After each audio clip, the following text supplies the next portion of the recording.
नमस्कार दर्शकों, जैसा कि आप हम सब सुबह से जुड़े ही हुए हैं, मौका है, वजह है बिहार विधानसभा चुनाव, जो कि देश का सबसे बड़ा चुनाव माना जाए इस समय और हाल फिलहाल आम जन से लेकर के खास लोगों की जुबान पर भी चर्चा पे है। वजह है आज बिहार में प्रथम चरण की वोटिंग। मेरे साथ जो शख्स मौजूद हैं उनके बारे में जो मुझे लगता है, सर माफ़ी के साथ अगर मैं कुछ गलत बोल दूं, बहुत कम ऐसे बिरले पत्रकार होते हैं जो ग्राउंड रिपोर्टिंग से जो रिपोर्टर के तौर पर अपना करियर शुरू करते हैं और इस सीट्स पे नेतृत्व करते हैं।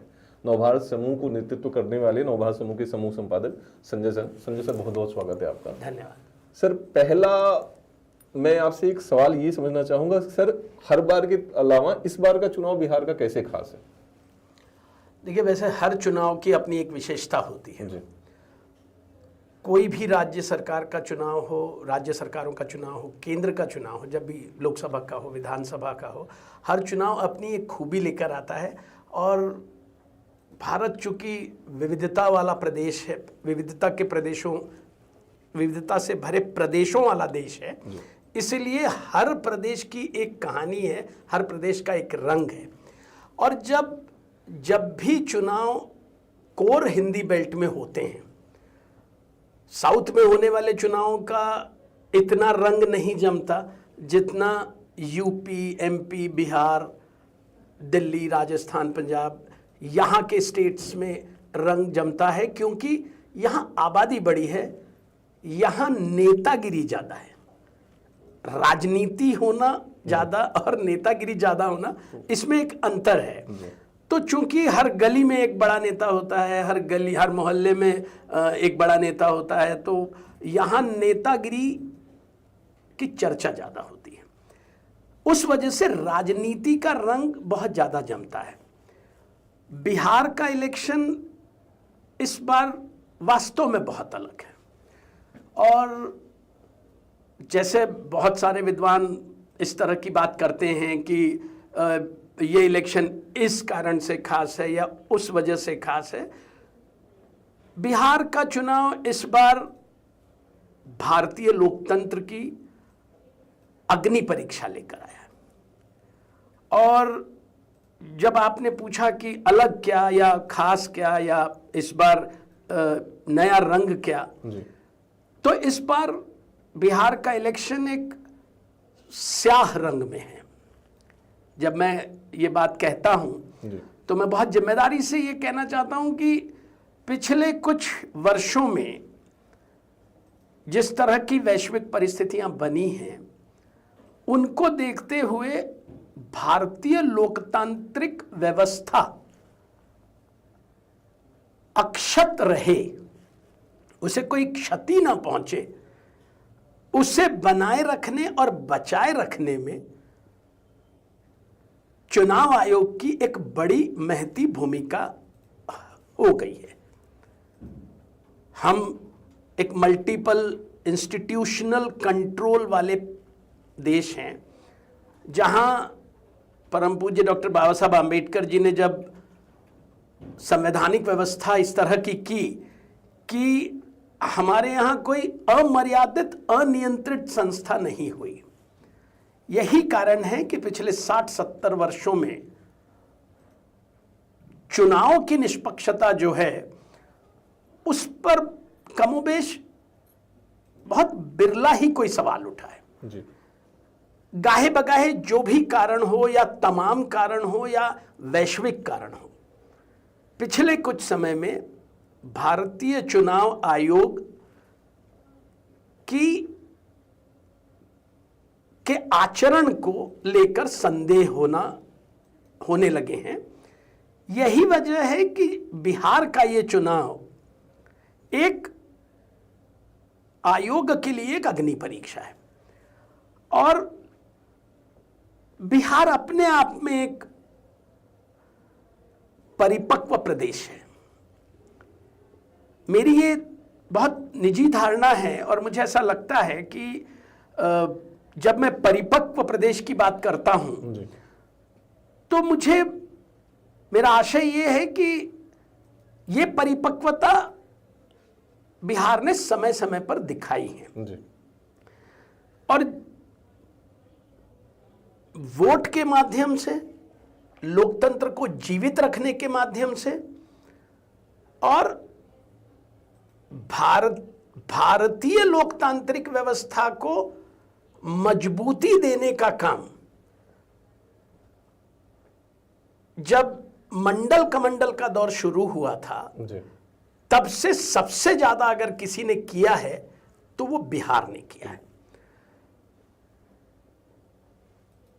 कालांतर में राजनीति में स्वार्थ और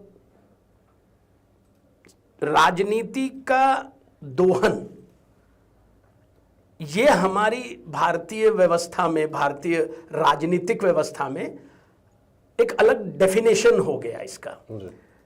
थोड़ा नीतियां कम हुई, नीतियां ताक पे रखी गई, राजनीतिक जो एक स्तर था उसको कहीं ना कहीं अपने हिसाब से उस स्तर का मर्यादाएं बनाई गई। विधायक खरीदी बिक्री, सरकारें गिराना बिठाना, ये सब सबसे ज्यादा अगर किसी ने देखा है तो बिहार ने देखा है। और मुख्यमंत्री नीतीश कुमार जी, जिनकी सरकार इस बार भी बनेगी या नहीं, ये बिहार का मतदाता इस समय, जिस समय अभी हम चर्चा कर रहे हैं, वो तय कर चुका। जी बिल्कुल। 121 सीटों पर आज ईवीएम पर पहले फेज का एक वो तय हो गया है। और वो वोटर जो अभी लाइन में भी होंगे, कतार में भी होंगे, वो अगले कुछ एक आध घंटे में इन पूरे, मुझे लगता है अगर मैं गलत नहीं हूं तो 1213 प्रत्याशियों का एक भाग्य वो ईवीएम में कैद कर चुके होंगे। यदि नीतीश कुमार की सरकार फिर बनती है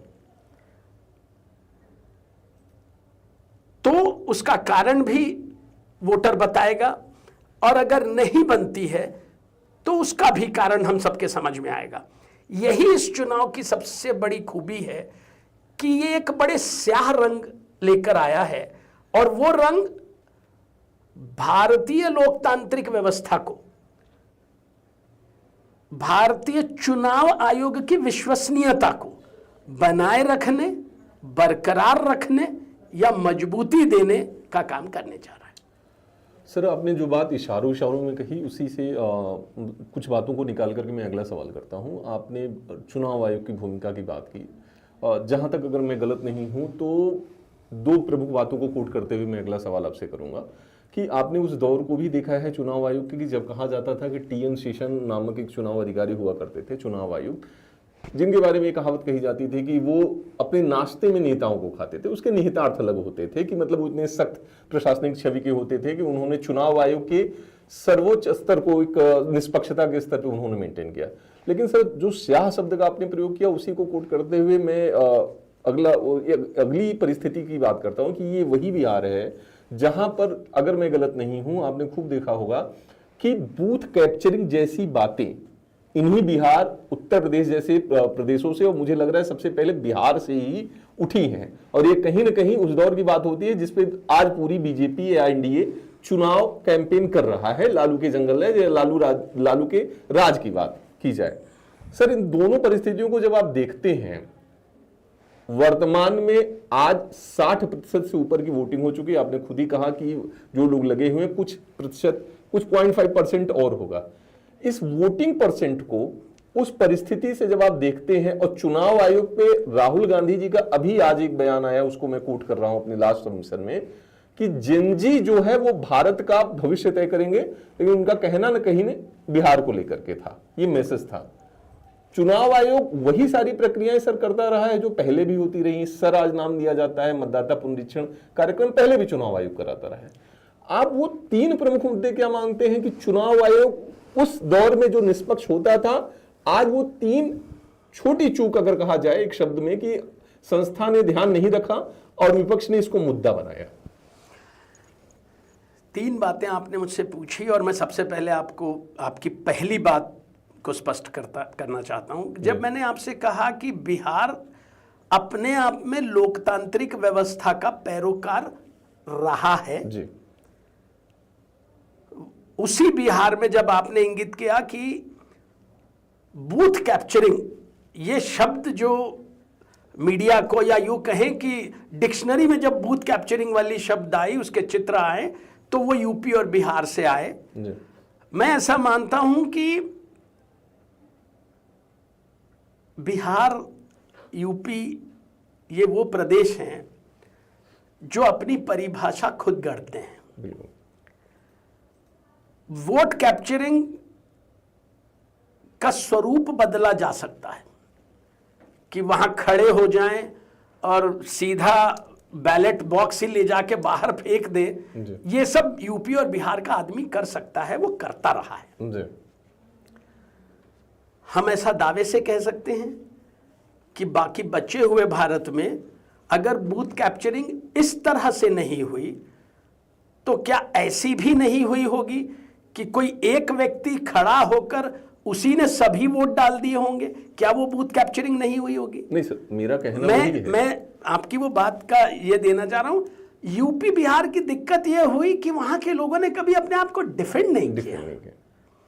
और इसका मतलब उनकी गलती को कोई माफी है या उनके गलती पर पर्दा डालने की बात नहीं कर रहा हूं मैं, लेकिन मैं आपको हमेशा ये बता रहा हूं कि जो मैंने कहा, चुनाव आयोग की विश्वसनीयता, जो 3 मुद्दे आपने कहे कि क्या चुनाव आयोग वही है, एसआईआर वो करवा रहा है, करेक्शंस वो करवा रहा है, 2 पहलू इसमें ध्यान रखने योग्य हैं। जी। मैं एक मतदाता हूं और मुझे अब ऐसा लगता है कि मैंने मेरा वोट तो दे दिया और मेरा वोट मैंने एक एक्स पार्टी को दे दिया, और फिर जब रिजल्ट आया तो मैंने देखा ये रिजल्ट वाई का क्यों आया। तो मुझे ऐसा लगता है कि नहीं, मैं पक्षपात हूं या मैं वाई के विरोध में हूं, शायद इस वजह से मुझे ऐसा रिजल्ट लग रहा है। लेकिन मेरे मन में शंका हुई, एक वोटर भी, अगर एक वोटर के मन में भी यदि कोई शंका होती है, तो सबसे बड़ा दायित्व ये चुनाव आयोग का होता है कि उसने उस वोटर की शंका को दूर करना। जी। वो शंका लोकसभा में विपक्ष के नेता श्री राहुल गांधी जी के मन में आई हो या किसी एक वोटर के, सामान्य वोटर के मन में आई हो, राहुल गांधी जी का उद्देश्य क्या है, क्या उनको विपक्ष के नेता होने के नाते ये मुद्दे उठाने चाहिए या नहीं उठाने चाहिए, ये देशवासी सोचेंगे। जी। मुझे ऐसा लगता है कि चुनाव आयोग ने अपना पूरा प्रयास, जो गलत बात हो रही है उसे सही करने में देना चाहिए। उन्होंने अपनी एनर्जी वहां लगानी चाहिए। वो कैसे? आप एक सर करते हैं, आपने एक प्रक्रिया शुरू की। जी। आपने वो प्रक्रिया शुरू की बिहार से, जहां 6 महीने बाद चुनाव होने थे। पहली बात तो जो जिस राज्य में चुनाव होना है वहां की पूरी प्रशासनिक जो टीम होती है, जो प्रशासनिक महकमा जो होता है, वो महकमा अपने कामों में लगा रहता है। जी। अब आपने उसको एसआईआर में लगा दिया। ये सवाल एसआईआर का इतना संदिग्ध क्यों हो गया? तो ये संदिग्ध इसलिए हो गया क्योंकि आप एसआईआर की आड़ में एनआरसी जैसा एक अभियान चलाने में जुटे रहे। आपको सीमित और मर्यादित रहना चाहिए था वोटर लिस्ट तक। आप ये पूछने लगे कि भाई आप नागरिकता किसकी है, आपके पास नागरिकता का क्या प्रमाण है। जी। फिर सवाल आया कि सुप्रीम कोर्ट गए, ये मामला सुप्रीम कोर्ट पहुंचा, तो वहां आपने ये स्टैंड लिया। मैं बता रहा हूं विश्वसनीयता का सवाल। जी। वहां आपने ये स्टैंड लिया कि नहीं, हम आधार को मान्यता नहीं देते। अरे आपको आधार को मान्यता देना है या नहीं देना है, ये विषय ही कहां से आ गया? और आपने एक दिन सुबह एक लिस्ट पब्लिश की और आपने 61 लाख लोगों को, 62 लाख लोगों को उससे हटा दिया। खुद आपके आंकड़े कहते हैं कि भाई उनमें से इतने लाख लोग मरे हुए थे जिनके नाम कटना जरूरी था, इतने लाख लोगों के नाम रिपीटेड वोटर्स थे, डुप्लीकेट ट्रिप्लीकेट वोटर्स थे, उनके नाम हटना था। चलिए 20 लाख उसमें खत्म हो गए, ये बाकी 45 लाख वोट कहां गए? सुप्रीम कोर्ट का उस पर निर्णय है, सुप्रीम कोर्ट के अधीन है, वो सब फैसला जो आएगा वो सब कुछ समझेगा। मैं यहां आपकी उस भूमिका पर सवाल उठा रहा हूं, आप क्यों ऐसे विक्टिम बने घूम रहे हैं? चुनाव आयोग से मैं चुनाव आयोग को बोल रहा हूं कि आप क्यों, चुनाव आयोग क्यों किसी के हाथ का मोहरा है? माफी के साथ आपको एक मिनट थोड़ा सा इस बात को और क्लियर करते हुए रुको।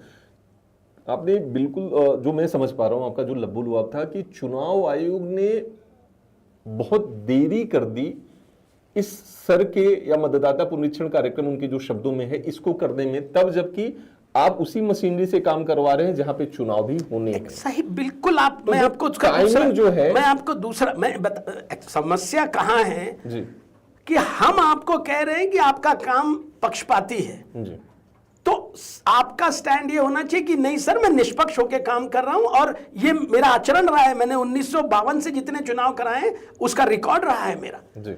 आप वो छोड़कर आप सबूत दीजिए, आप एफिडेविट दीजिए, आपको कोई ऑब्जेक्शन है तो आप कोर्ट चले जाइए, आपको कोई दिक्कत है तो आप, हम नहीं करेंगे। या मैंने इसलिए आपको बताया कि इस चुनाव का स्याह रंग यही है कि 12 राज्यों में चुनाव आयोग ने अब जाकर फिर से एसआईआर लागू किया। महाराष्ट्र में भी उसकी मंशा थी लागू करने की। महाराष्ट्र के प्रशासनिक अमले ने चुनाव आयोग को यह लिख के अनुरोध किया कि चूंकि हमारे यहां नगर निकाय के चुनाव हैं, स्थानीय निकाय के चुनाव होने हैं, हम वो कार्य में बहुत व्यस्त हैं या व्यस्त रहेंगे, इस वजह से हम एसआईआर का काम नहीं कर पाएंगे। ठीक जी, उन्होंने हां कह दिया, कोई बात नहीं, हम महाराष्ट्र को बाद में कर लेंगे जी। तो जब महाराष्ट्र को उसी बेस पर उसी कारण से आपने टाल दिया, तो फिर आपको बिहार की हड़बड़ी क्या थी? मेरा सवाल आपकी पक्षपात, आपकी निष्पक्षता, आपके आचरण पर सवाल उठाना नहीं है। मेरा यह बोलना है कि ये जो वातावरण आपके विरोध में बन रहा है, इसका आप जवाब नहीं दे पा रहे। और जब तक आप उस पर पर्दा डालते रहेंगे, जब ब्राजील की एक मॉडल का फोटो आप 22 जगह रखेंगे और आपका हरियाणा का एक चुनाव अधिकारी सोर्सेस को कोट करके बोलेगा ये गलतियां हैं, हो जाती है, करेक्शन है, कर लिया जाएगा। हम कहते हैं जब सवाल, इन सवालों को बड़ा नहीं होने देना चाहिए। अगर आप साफ हैं, आपको कोई दिक्कत नहीं है, आपके कार्यशैली में कोई प्रॉब्लम नहीं है, आप किसी को फेवर नहीं कर रहे हैं, तो आपने क्लियर कट ओपनली आकर 1 to 1 बैठकर बात करके इन सवालों को खत्म करना चाहिए।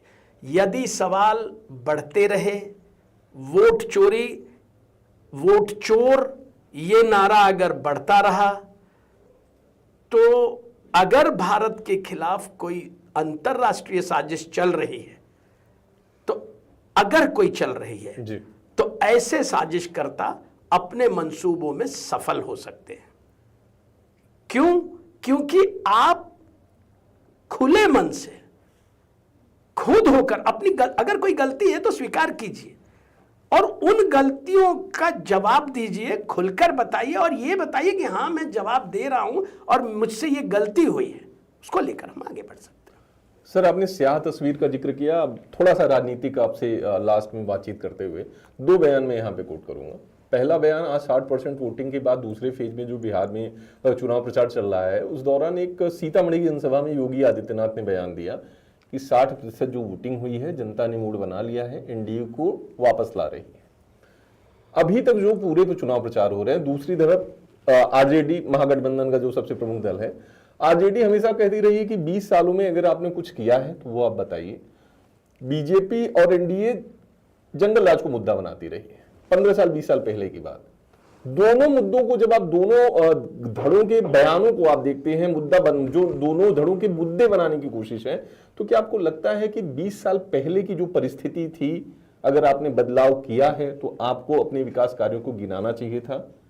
ये क्या एनडीए को ये करना चाहिए था? दूसरा, क्या आरजेडी खास तौर पे तेजस्वी यादव अपनी उस छवि से निकलने में कामयाब हुए हैं जो उनके पिता से उनको विरासत में मिली? पहले तो सत्ता की बात करते हैं। जब योगी जी ये बोलते हैं कि अब बुलडोजर राज आ जाएगा जी। तो पिछले 20 सालों में इन मुख्यमंत्री के साथ बीजेपी का जो हनीमून रहा है 3 फेजेस में रहा है जी। और तीसरे फेज में अब जाकर सीएम बोले हैं कि अब मैं कहीं नहीं जाऊंगा जी। तो जैसा कि आपने बताया कि भाई जंगल राज तो 20 साल पहले खत्म हो गया। भाई नीतीश कुमार जब मुख्यमंत्री बन गए तो जंगल राज खत्म हो गया और जंगल राज खत्म हुआ था, फिर बीच में कुछ समय के लिए तेजस्वी जी और नीतीश जी की सरकार बनी, फिर उतने समय के लिए और जंगल राज रहा होगा। तो हम ऐसा मानते हैं कि 20 साल में 18 साल जंगल राज नहीं था। तो हम तो किसी राजनीतिक दल को मीडिया की ये होने के वजह से हम लोग तो कोई कि हाँ ये सचमुच वहां जंगल राज खत्म हो गया या ये हो गया। आपने एक बात बिल्कुल सही कही, आपके पास जब बताने को कुछ नहीं होता, जब विकास में बताने को कुछ नहीं होता। आज मैं कहीं एक अच्छा ट्वीट देख रहा था कि हमारे एक बड़े नेता हैं, बड़े मंत्री हैं जी। उन्होंने अब तक जितने राज्य हुए हैं, जहां जहां इलेक्शन हुए हैं पिछले 2 वर्षों में, उन्होंने हर जगह यह बताया है कि मध्य प्रदेश का इंफ्रास्ट्रक्चर अमेरिका जैसा हो जाएगा, राजस्थान का इंफ्रास्ट्रक्चर अमेरिका जैसा हो जाएगा, छत्तीसगढ़ का इंफ्रास्ट्रक्चर, और अभी उन्होंने बिहार में भी बोला। तो जब उन्होंने बिहार में बोला तो वो उनके हर जगह के दिए हुए बयान ये सोशल मीडिया पर है जी। बताने का मकसद ये है कि अगर वास्तव में आपने कुछ किया है तो आपने जनता के सामने अपने कार्य को ले जाना चाहिए। क्या सचमुच लॉ एंड ऑर्डर ठीक हो गया है क्या जी? यूपी में लॉ एंड ऑर्डर कुछ हद तक ठीक हुआ है। यूपी में कोई भी कह सकता है, यूपी का कह सकता है, बिहार में क्यों नहीं हुआ जी? बिहार में क्यों इस तरह की दिक्कतें हो रही हैं? बिहार में आप सुशासन बाबू जो खुद मुख्यमंत्री हैं जी। सुशासन बाबू हैं, सुशासन बाबू अपना सुशासन को दिखा क्यों नहीं पाए? और बीजेपी के पास तो बताने के लिए अब तो 11 वर्ष हो गए। इन 11 वर्षों में बीजेपी ने कहीं कुछ दिखाया क्यों नहीं, कहीं कुछ बताया क्यों नहीं जी। तो बीजेपी के पास बताने को बहुत कुछ था, बीजेपी वो कर नहीं पाई। नीतीश कुमार जी बताने की कितनी स्थिति में हैं, जो भी कुछ पिछले समय के हम उनकी शारीरिक हालत और थोड़ी अक्षमताओं को देख रहे हैं, हो सकता है बहुत अच्छे हों वो, लेकिन उसके वजह से शायद वो बता ना पाए। लेकिन मैं कुल मिलाकर इसमें एक चीज बोलता हूं, ये सब चर्चाओं में अब बहुत अर्थ नहीं है। अब चुनाव होने के फैक्टर्स जो हैं वो अलग फैक्टर्स हो गए हैं और वो फैक्टर्स अनदेखे अनछुए फैक्टर्स होते हैं जो जनरली दिखाई नहीं पड़ते। तो ये जो पर्दे के पीछे के नॉन प्लेइंग फैक्टर्स होते हैं अक्सर चुनाव का परिणाम वो तय करते हैं। और वो राजनीति में बैठे बड़े आका लोग जो हैं वो अपने और अपने नेताओं के, पहले अपने भविष्य और अपने नेताओं के भविष्य को लेकर तय करते हैं। सर, आपने बड़ी स्याह तस्वीर को आपने उजागर किया और समझाया भी। एक कहावत जो आपने खूब सुना होगा कि काजल की कोठरी में कैसे हूँ सयानू जाए, एक बूंद काजल की लागी है पे लागी है। फिलहाल अब अगर आपकी इजाज़त हो तो हम ग्राउंड से अपने रिपोर्टर से जुड़ना चाहेंगे। सर के बारे में, सर की टिप्पणियों के बारे में सर ने साफ तौर पे कह भी दिया कि कुछ इनसाइड फैक्टर्स होंगे जो 14 तारीख को जब परिणाम आएंगे उसके बाद के विश्लेषण पे चीज़ें क्लियर होंगी। सर बहुत बहुत शुक्रिया समय देने के लिए। कंटिन्यू सर, आपका सवाल आप रिपोर्टर से हम करेक्ट करो, फ्रेम पिलाओ से, मैं सर इंट्रोड्यूस करा देता हूँ। कौन है? विपुल नाम है। कहाँ पर है विपुल? पटना। पटना का सर। विपुल, आवाज आ रही है? संजय सर आप बोलेंगे तब आवाज जाएगी। आप बोलिए जी सर। विपुल जी, आपको आवाज आ रही है?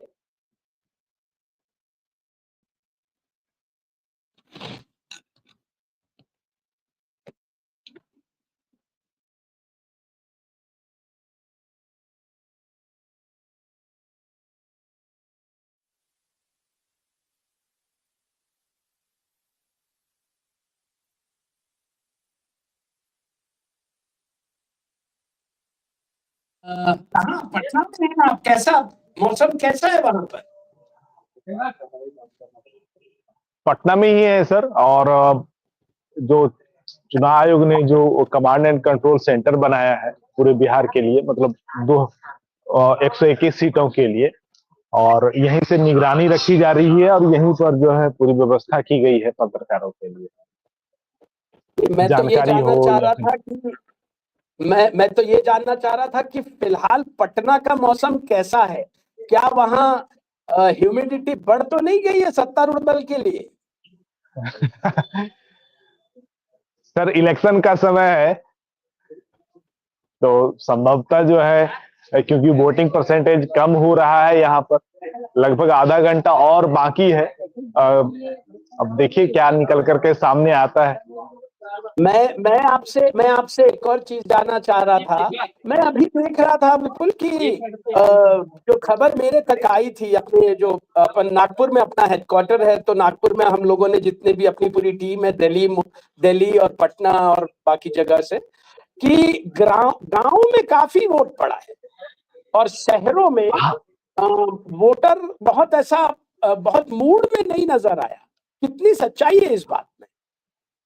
सर ये तो सच्चाई है ग्रामीण क्षेत्रों में। जो क्योंकि ग्रामीण क्षेत्रों में क्या हुआ है कि दीपावली और छठ को लेकर के जो भी बाहर से लोग आए हैं वो आज 6 तारीख तक रुके हुए हैं मतदान को लेकर के ही, और सरकार ने भी कई सारे व्यवस्थाएं की हैं मतदाताओं को रोकने के लिए।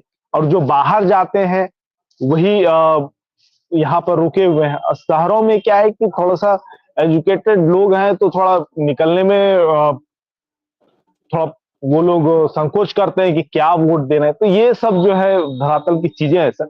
मेन चीज ये है कि ग्रामीण क्षेत्रों में जो बाहर गए हुए थे कमाने के लिए, छठ और दीपावली के त्योहार के दौरान जो है वो आए हैं गांव, और जमकर के ग्रामीण क्षेत्रों में वोटिंग हो रही है।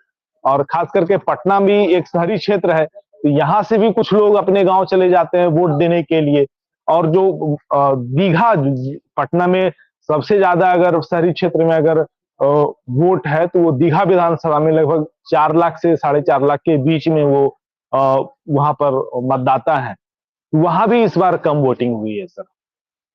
नहीं, क्या शहरी क्षेत्रों कारण में है? ये मुझे सच्चाई। ऐसा लगता, मैं ऐसा समझना चाह रहा था आपसे। आप फील्ड में हैं, दिन भर से आप लगे हुए हैं, और इतना बीजेपी ने प्रचार किया, इतना कुछ ताकत झोंकी बीजेपी ने, एनडीए ने, जेडीयू ने, और इतना, यस क्योंकि सर। दारोमदार तो वोटर पर है कि वोटर पूरे उत्साह से जो 10,000 उसको मिला है, वो 10,000 रुपए को याद रखते हुए वो वोट डालने आता या आया।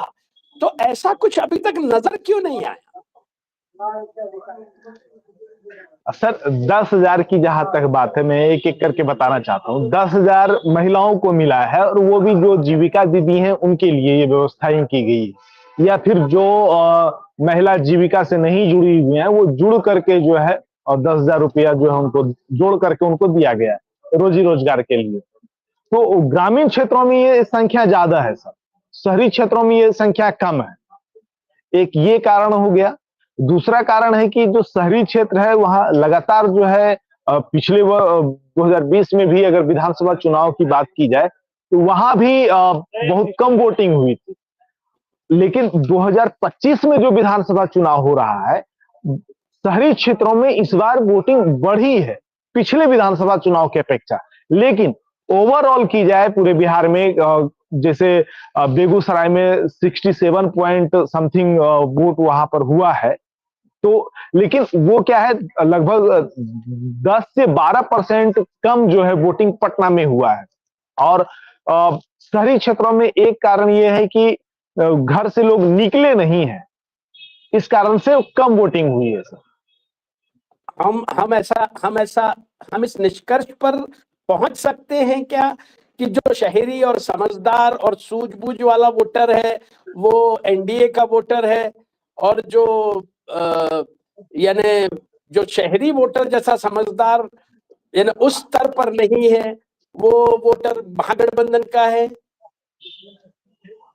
ये जाहिर तौर पर ये जो है हम कह सकते हैं। इसका एक और उदाहरण भी हम लोगों के सामने है कि जब लोग आश्वस्त होते हैं तो वो थोड़ा ढीला पड़ जाते हैं, मतलब वो बूथ पर नहीं पहुंच पाते हैं। जैसे 2024 में जब लोकसभा का चुनाव हो रहा था तो 2024 में बोला गया था, एक नारा था भाजपा का 400 पार का। तो वो उससे क्या हुआ था कि भाई जो वोटर हैं वो निफिक्र हो गए थे, जो भाजपा के वोटर एनडीए के वोटर थे, कि जीत सुनिश्चित है। इसी का परिणाम ये हुआ कि जो है भाजपा बीच में अटक गई। और शहरी क्षेत्रों में भी ये अमूमन मतलब माना जा रहा है कि जो शहरी क्षेत्र है, दीघा, कुम्हरार के अलावा फिर आपका शहरी क्षेत्र में दानापुर भी आ जाता है, फिर बांकीपुर आ जाता है, ये सब शहरी क्षेत्र में पटना में आता है। तो यहाँ जो वोट है वो भाजपा का जो है अच्छी खासी वोट जो है भाजपा की है यहाँ पर। और भाजपा दानापुर को छोड़ करके जो ये 3-4 विधानसभा क्षेत्र हैं, जैसे दीघा हो गया, उसके बाद में कुम्हरार हो गया, बांकीपुर हो गया, इन सभी सीटों पर लगातार जीत जो है दर्ज कर रही थी भाजपा। तो थोड़ा ये माना जा सकता है। आपका कहना भी सर सही है। नहीं, मैं तो सिर्फ मेरा आकलन, जो हम असेसमेंट आपकी बातों पर से भी, जो आपके ग्राउंड रिपोर्ट से भी हम समझने की कोशिश यही कर रहे हैं कि 160 पार, क्या 165 पार का जो नारा बीजेपी ने और खासकर हमारे केंद्रीय गृह मंत्री अमित शाह जी ने दिया था, मुझे लगता है ऐसा ही कुछ दिया था, 160 पार का नारा। तो ये 160 पार के नारे के बाद और ये 10,000 की दिवाली गिफ्ट के बाद ऐसा बीजेपी का कैडर समझ चुका है कि हम तो बहुत आसानी से जीत रहे हैं, तो बहुत ज्यादा वोट वगैरह डालने की जरूरत नहीं है, और या तो फिर वोटों की व्यवस्था हो चुकी है, क्या है? सर एक चीज मैं इसमें और जोड़ना चाहता हूं कि जिस समय चुनाव की घोषणा नहीं हुई थी, हम लोगों ने कई सारे नेताओं को लाइन अप करके उनका इंटरव्यू किया था बिहार विधानसभा चुनाव को लेकर के। सभी का कहना था 2025 225, मतलब 2025 में जो एनडीए का बहुमत है वो 225 के पार जो है जाने वाला था। लेकिन यानी ये 400 पार जैसा, ये 400 पार जैसा हो गया। जी, ये 400 पार वाला जो कहानी है वो यहाँ पर मैच कर रहा था। लेकिन गृह मंत्री अमित शाह लगातार यहाँ पर दौरा किए और पिछले दिनों 3 से 4 दिनों तक पटना में मौर्या में रुके। मौर्या होटल है यहाँ पर, और वहां पर रुक करके सभी चीजों को बारीकी से जो है उन्होंने समझा। और उसके बाद उन्होंने 1-2 दिन के बाद भाषण में 160 का जो है निर्णायक जो उनका रूपरेखा है सीटों को लेकर के, उन्होंने 160 उसके बाद कहा। 65 सीटें उन्होंने वहां घटा दी जी। 225 में से 65 घटा दी। क्या आपकी आज किसी नेता से या कोई वहां के कोई प्रमुख पदाधिकारियों से किसी से चर्चा हुई है, कोई बातचीत हुई है? क्या मूड लगता है उनका? तेजस्वी वगैरह का कोई बयान आया है? क्योंकि ये जो पहला फेज था ये कमोबेश तेजस्वी का स्ट्रॉन्ग होल्ड था, या मैं कहूं कि आरजेडी का थोड़ा स्ट्रॉन्ग होल्ड था। क्या राघोपुर की क्या कहानी है? सर राघोपुर में दिलचस्प लड़ाई है इस बार, क्योंकि राघोपुर में एक तो मुख्यमंत्री का जो है वो सीट रहा है, राबड़ी देवी हो चाहे इस बार तेजस्वी प्रसाद हो। राबड़ी देवी भी मुख्यमंत्री फेस पर जो है वहां से चुनाव लड़ी हैं, और वहां के वोटरों से जब बात किया जाता है तो वहां राघोपुर की जनता साफ तौर पर कहती है कि हम लोग विधायक नहीं चुनते हैं, हम लोग केवल मुख्यमंत्री चुनते हैं। तो ये दिलचस्प बात है। तो एक लड़ाई यहाँ ये है कि तेजस्वी प्रसाद यादव के सामने वो कैंडिडेट है सतीश यादव, जो कि भाजपा के हैं, और उन्होंने राबड़ी देवी को शिकस्त देने का काम किया था। और इस बार वहां लड़ाई जो है तगड़ी है, और तेजस्वी प्रसाद यादव भी वहां से चुनावी मैदान में है। और चुनाव प्रचार के लिए तेजस्वी प्रसाद यादव के माताजी राबड़ी देवी और उनकी बहन मीसा भारती, सभी लोग वहां पर कैंप किए हुए थे, और लगातार तेजस्वी को लेकर के जो नकारात्मक जो चीजें वहां पर बनी हुई थी, क्योंकि राघोपुर यहाँ से 40 से 50 किलोमीटर दूरी पर है, लेकिन लोगों का कहना है कि भाई हम लोग मुख्यमंत्री तो चुनते हैं, लेकिन आ नहीं पाते हैं जो भी मुख्यमंत्री बनते हैं, क्योंकि राबड़ी देवी और उसके बाद में फिर तेजस्वी प्रसाद यादव को लेकर के ये छवि बनी हुई थी कि तेजस्वी प्रसाद यादव पटना में रहते हैं लेकिन राघोपुर नहीं आते हैं। कम से कम महीने में भी अगर 1-2 बार वो आ जाएंगे तब जो है संतुष्टि मिलेगी। और सतीश यादव जो है वहां के स्थानीय है, और लगातार क्षेत्र में वो काम करते रहे हैं, और लोगों के सुख दुख में वो हमेशा साथ रहे हैं, चाहे अस्पताल को लेकर के। एक बात मैं आपको बीच में रोकूंगा। आपने कहा 2 बातें कही, जो मैं आपकी एक ही बात पर आपको इसका बिल्कुल शॉर्टकट, अपन राघोपुर का विषय खत्म करेंगे। आपने बोला कि हम मुख्यमंत्री चुनते हैं, तो क्या वो जो सतीश यादव जी क्या मुख्यमंत्री के कैंडिडेट हैं? नहीं, सतीश यादव जी मुख्यमंत्री के कैंडिडेट नहीं है, लेकिन जो राजद के वोटर हैं, राजद के वोटरों का कहना है, जो महागठबंधन के वोटर हैं, उनका कहना है कि हम लोग मुख्यमंत्री चुनते हैं, क्योंकि उन्होंने राबड़ी देवी को जीत दिला करके जो है विधानसभा पहुंचाया, तेजस्वी प्रसाद यादव को पिछली बार जीत दिला करके विधानसभा पहुंचाया उन्होंने, और ये उनका रहता है कि तेजस्वी प्रसाद यादव है, मुख्यमंत्री का चेहरा है, उनको वोट दिया जाए। एक ये मेंटेलिटी वहां पर बनी हुई है। बीजेपी के किसी नेता से कोई बात हुई है, कुछ ऐसा लगता है, या जेडीयू क्या सोचता है? क्योंकि ललन सिंह पर एफआईआर हुई और मुख्यमंत्री के रूप में इनको प्रोजेक्ट करने वाली जो बात हुई यानी नीतीश जी को, उसको लेकर अब तक एनडीए ने अपने पत्ते नहीं खोले, तो क्या लगता है आपको, इसका कोई असर पड़ा है? एक चीज यहाँ पर देखने को मिलता है कि अमित शाह, जो पिछले दिनों उनका जो बयान आया था कि जीत के बाद ये आगे तय किया जाएगा, जो विधायक जीत करके आएंगे वो तय करेंगे मुख्यमंत्री कौन होगा, अमित शाह का ये बयान रहता है। और इसी बयान को जेडीयू के जो राष्ट्रीय अध्यक्ष रह चुके थे और वर्तमान में केंद्रीय मंत्री ललन सिंह जो है, उन्होंने भी दोहराया था कि भाई जब मतदान हो जाएगा, जब रिजल्ट आ जाएगा, तो उसके बाद फिर इस पर बात विचार किया जाएगा।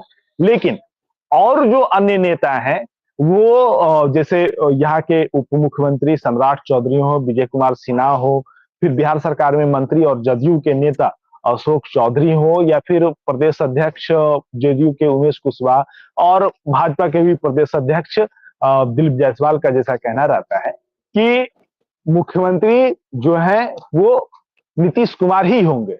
और ये भी लगातार एक चीज कॉमन देखने को मिलती है, जो सभी नेता कहते हैं कि 2025 का जो विधानसभा का चुनाव है वो मुख्यमंत्री नीतीश कुमार के चेहरे पर ही लड़ा जा रहा है। ये स्पष्ट नहीं करते हैं कि मुख्यमंत्री कौन होगा। इसमें थोड़ा स्वास्थ्य को लेकर के भी जो है सवाल खड़े होते हैं मुख्यमंत्री नीतीश कुमार को लेकर के कि भाई चलिए ठीक है, जीत जाएंगे, 1-2 साल रहेंगे, फिर हो सकता है कि दोबारा जो है कि भाजपा को अगर ज्यादा सीटें आती हैं या फिर वो ज्यादा सीटों पर जीत करके आते हैं, तब ये मामला ये होगा कि भाजपा के किसी नेता को मुख्यमंत्री बनाया जा सकता है। देखिए, राजनीति में तो खैर कोई भविष्य वगैरह कुछ कल कुछ नहीं होता, राजनीति में तो जो होता है वो आज होता है।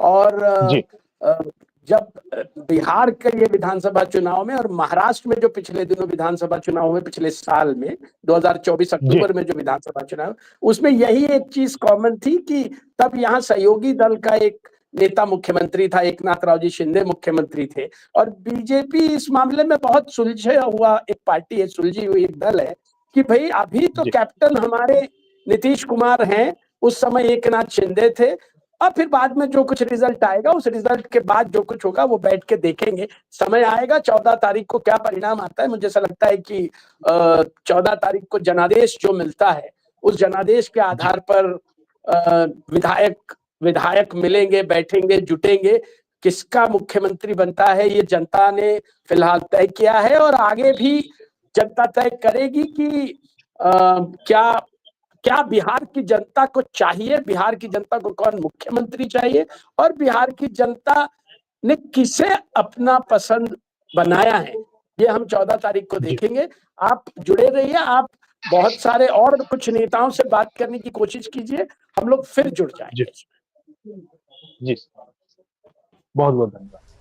खेती करेंगे। रिंकू देवी।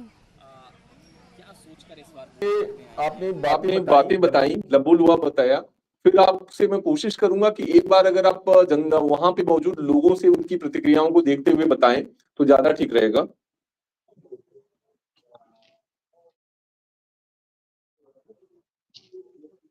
ठीक है सर, तो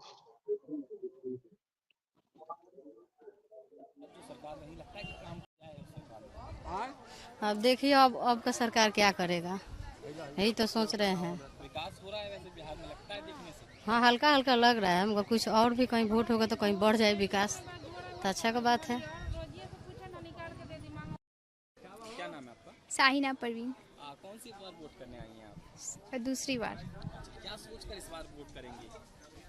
क्या सोच के क्या करेंगे, क्योंकि युवाओं के मन में बहुत सारे विचार होते हैं, आपके मन में क्या आया? यही कि चूज़ करें जो यहाँ पे डेवलपमेंट करे, और सबसे ज़्यादा तो छपरा सिटी के लिए यही कि सड़कें यहाँ की अच्छी होनी चाहिए, क्योंकि बारिश की वजह से इतना प्रॉब्लम हो रहा है, स्कूल भी बंद हो जा रहे हैं कितने कितने दिन तक, इसी के लिए।